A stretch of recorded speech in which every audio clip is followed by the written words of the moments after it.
The other day I met up with a friend I haven't seen in a while.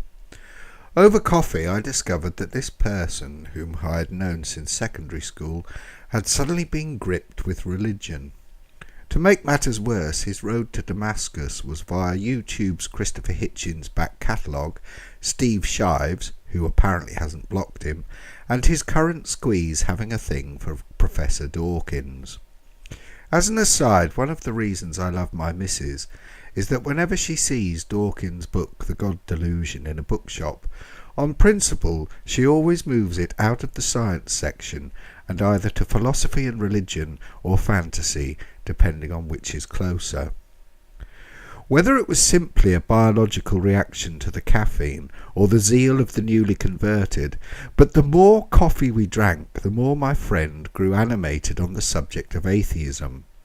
I did my best to listen, but to be honest, I find atheists quite the dullest people on earth.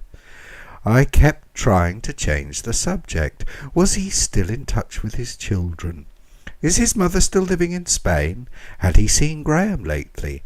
But no matter how hard I tried, the subject kept angling back to the issue of the absence of God. Having had these conversations before, I was well aware that the ultimate destination was to find out if I am still a Christian, and having established that I am, the object from there was to try and convert me out of my credulous faith. At which point it is worth pointing out that I am not a church-going Christian. I occasionally lapse into semi-regular attendance, but it rarely lasts for long, mainly because of the bloody awful hymns, and the assumption in the modern church that one's private faith is to be shared. Gone are the days when you could happily bask in the anonymity of the pews, have a bit of a sing, and spend the rest of the service staring up at the ever-changing light breaking through the stained glass. These days it's all about shaking hands and discussing garage doors after the service over a cup of tea and a biscuit. Sure as eggs is eggs, no sooner had we moved outside to smoke and take advantage of the patio heater than the question arrived and we were off. How could I believe the earth was only 7,000 years old and founded on a Tuesday? To which I gave my standard reply that Bishop James Ussher's work was one of the greatest examples of scholarship in history which lay to rest something that had been a puzzle for hundreds of years. Thank you, Bill Bryson. He went on. The idea that God cares if you worship him or not is preposterous. I agree. I take the same view as Quentin Crisp, that God is too busy ordering the universe to give me a 3-speed bicycle for praying. Surely I believe in evolution.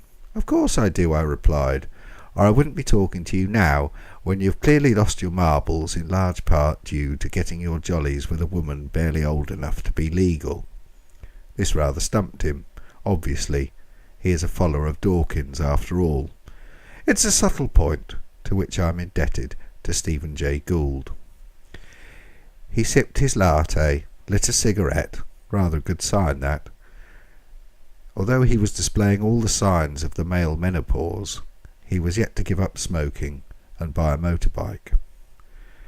As he was clearly following the programme, I knew his next tack would be Abraham and Isaac, and then move on to quoting various bits and pieces that show the Bible is blood-riddled porn.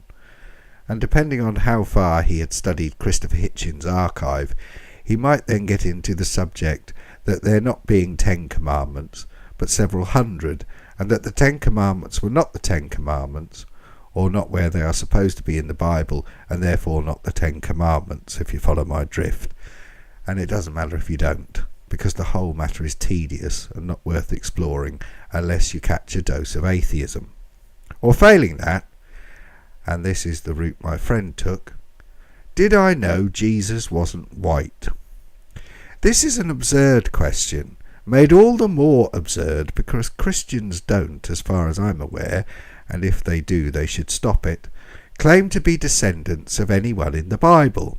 Ergo, if you are Peruvian or Chinese or Danish, then it's perfectly reasonable to make your personal Jesus Peruvian, Chinese or Danish. This isn't blackface, cultural appropriation, historical denialism, or one of the myriad restrictive obsessions in today's faddish culture. It is perfectly reasonable, especially as I eat bacon, don't send the missus out of town when she's menstruating, or particularly bother with the Old Testament, or very much in the Bible at all. So I simply said, my Jesus is white, and he looks a bit like Robert Powell. This seemed to please him. He had that look he always had when he thought he'd got one over on me. And it pleased me too, as it meant he shut up about atheism and started moaning about divorce proceedings and waxing lyrical about the Harley Davidson he was planning to buy.